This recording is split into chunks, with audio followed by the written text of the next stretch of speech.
So because this is the New York O&W Railroad built over the D&H Canal, you got to kind of pay attention to parse what went where. But it's pretty clear right here. You can see that the canal towing path is still extant right there, where the railroad bed is right there. So the railroad's starting to come along, and we're going to follow this a little bit. That, believe it or not, that one stone, let's see if I can show you that, at the base of that tree, probably is part of the side of the towing path, believe it or not.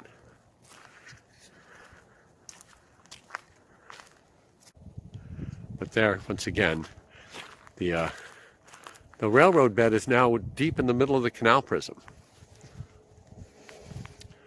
So there's the berm over there, the side of the berm, and then we swing across here, and there's the railroad bed up above the canal by about a foot or two, and then here's our canal bed right here.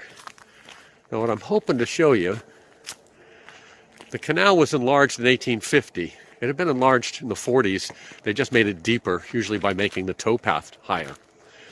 But in 1850, they decided to accommodate wider boats. Early boats 75 foot by 9 foot. The later boats 91 foot by 14.5 feet. So most of the canal was widened.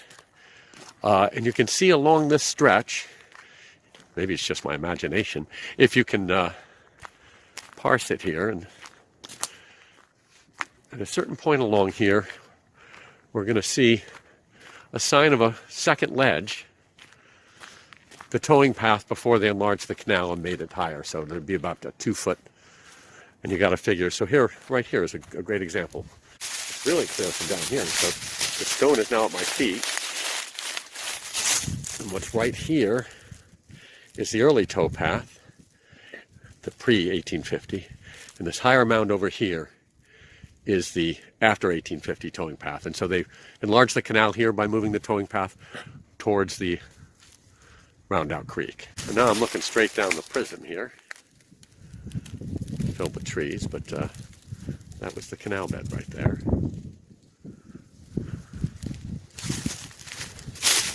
The longer it goes, it's nice to record these things now because they're going to get lost. They're already very much eroded. It took me a long time to parse that that's what I was looking at. And hey, maybe I'm wrong. I hate to think that, huh? But here again, you see these two mounds. Erosion, the years, whatever. I think in some instances, the railroad probably took material from the towpath to build up their new berm that the railbed sat on. I don't know if you can see it, but I'm going to zoom in again. That stonework, that's the side of the canal bed right there. The pre-1850, the narrower canal bed, when it was 32 foot wide at the top, 20 at the bottom, and 4 foot deep. And it carried boats that carried 30 tons of coal or other goods. The D&H company was a coal company. Even when they closed their canal and become a railroad, they were a coal railroad.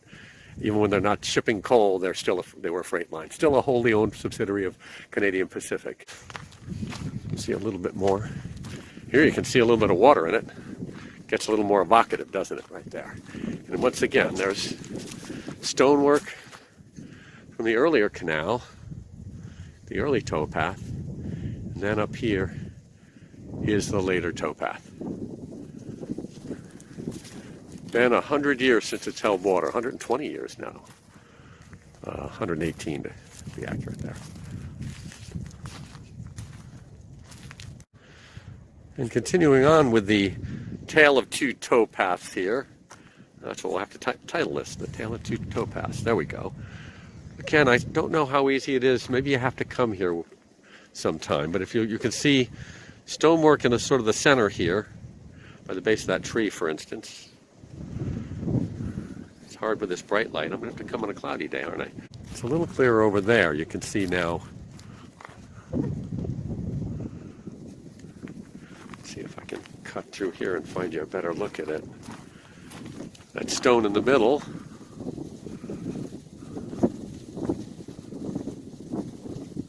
is the earlier towpath. And again, and then above it there's that later towpath. And there's spots where you can see the stone on there too.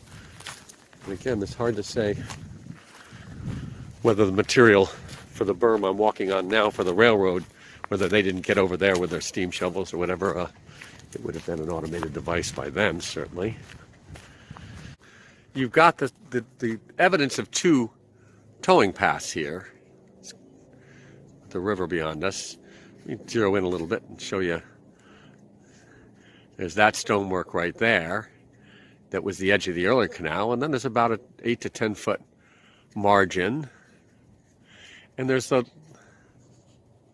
later towing path berm behind it right there. So gee, how did boats go through? The unladen boats had to stay on the towpath side, and the laden boats had to stay on the berm side. And that's partially because after the enlargement, that was the deeper side. The unladen boats could float over 2 foot of water, but the laden boats needed the full 6 foot if they were fully laden. If they had 130 tons of coal, they were just 5.5, 5 and change, close to 6 foot, maybe 3 inches of clearance on the bottom. But the light boats could stay on the towpath side and were far enough up in the water that they didn't get bogged down on this towpath. In fact, in the final enlargement of 1850, it took them about 2 years to get all the choke points. There were spots where things didn't go as well as they should have. Here again, we're coming up. I don't know how well you can see it again. I'm coming back now. And there, that nice water, again, makes us think about the canal there, doesn't it? There's stone there, the earlier towpath, and then on the other side is the other towpath. It's not wide enough now, but it's my surmise that the berm that I'm on right here, the O&W bed, actually into the sun. Let's go this way. The O&W bed is actually equal to or even a little higher than that higher towpath, and probably a lot of material got pulled out of that side to build this berm.